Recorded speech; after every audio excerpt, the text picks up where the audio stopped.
Today, we're going to take a look at some basic Python code and learn how to run it.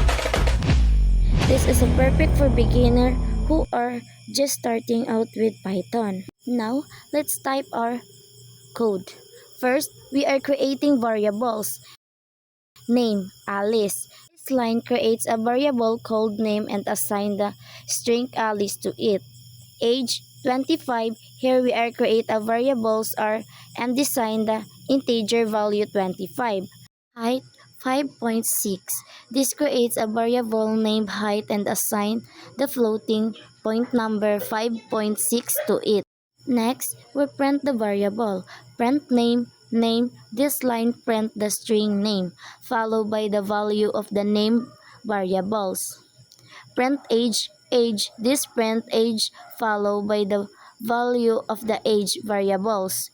Print height, feet. This print height, the value of height, and then the string feet. Print its student. To run this code, we need to open a terminal or command prompt. Navigate the directory where to save the files.